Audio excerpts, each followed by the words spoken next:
जिस समय महाराजा साहब का शासन चल रहा था, उस समय पूरे गुजरात में नागर और पाटीदार ये दोनों ऐसी जातियां थी जिस जाति के लोग बहुत ज़्यादा प्रगतिशील माने जाते थे और उस समय भी उच्च अभ्यास के लिए, आगे की पढ़ाई के लिए वे विदेश जाया करते थे। वडोदरा राज्य में वडोदरा के घोरवा का एक युवान उच्च अभ्यास के लिए विदेश जाना चाहता था।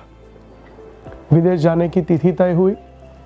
उसकी इच्छा थी कि वो एक बार महाराजा साहब के पास जाए, उनसे मिले, अपने इस आयोजन के बारे में उन्हें सब बताए, उनका मार्गदर्शन और उनका आशीर्वाद प्राप्त करे। उसने निवेदन किया, उसका निवेदन मंजूर हुआ। महाराजा साहब ने मिलने के लिए उसे समय दिया।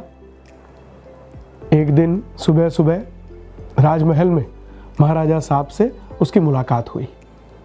बहुत सारी बातें हुई, अपने जीवन का आयोजन, इस पढ़ाई का कैसे समाज के लिए उपयोग कर पाना, उसके बारे में चर्चा, महाराजा साहब का उसमें मार्गदर्शन। ये पूरा मार्गदर्शन प्राप्त करते हुए अंत में उस युवक ने महाराज साहब को बोला कि मेरे विषय में प्रावीण्य प्राप्त करके उच्च पदवी लेकर मैं अपने देश वापस लौटना चाहूंगा। महाराजा साहब ने उस युवक को पूछा कि वापस तो आओगे, पर साथ में क्या लेकर आओगे? युवक ने कहा कि मैं उच्च पदवी लेकर आऊंगा, मेरे विषय का प्रावीण्य प्राप्त करके आऊंगा। महाराज साहब ने फिर उससे पूछा कि हाँ, पदवी तो लेकर आओगे, साथ में थोड़ी बहुत फैशन भी लेकर आओगे, पर ये सब तो आपके लिए हुआ, समाज के लिए क्या लेकर आओगे? देश के लिए क्या लेकर आओगे? हमारे देश में, हमारे राज्य में, हमारे समाज में जी रहे हर एक व्यक्ति के लिए क्या लेकर आओगे? वह युवा विचाराधीन हो गया। उसने महाराज साहब से निवेदन किया कि महाराज साहब, आप ही हमारा मार्गदर्शन कीजिए कि हमें व्यक्ति मात्र के लिए, समाज के लिए, देश के लिए क्या लेकर आना चाहिए।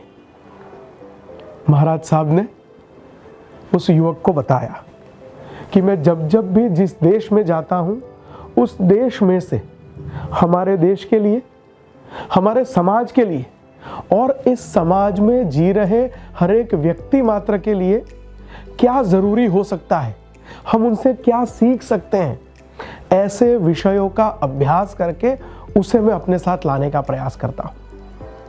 आप जिस देश में जा रहे हो, उस देश में जो नया सीखने को मिल रहा है, जो नया सीखने से हमारे देश के युवाओं को आप कुछ नया सिखा सकते हैं, हमारे समाज को आपकी वहां सीखी गई कोई वस्तु उपयोगी हो सकती है, आपका वहां से प्राप्त किया हुआ कोई ज्ञान अगर हमारे देश को उपयोगी हो सकता है, आपको वही लेकर आना चाहिए। और किसी भी शिक्षित व्यक्ति के लिए सबसे ज्यादा यही शोभा देगा ना कि आपने अपने लिए जो प्राप्त किया, उससे बढ़कर आपने समाज के लिए, अपने देश के लिए, इस समाज में, इस देश में जी रहे हर एक व्यक्ति मात्र के लिए कुछ उपयोगी हो पाए, कुछ सीखने को मिल पाए, ऐसा कुछ वहां से लेकर आने का प्रयास किया।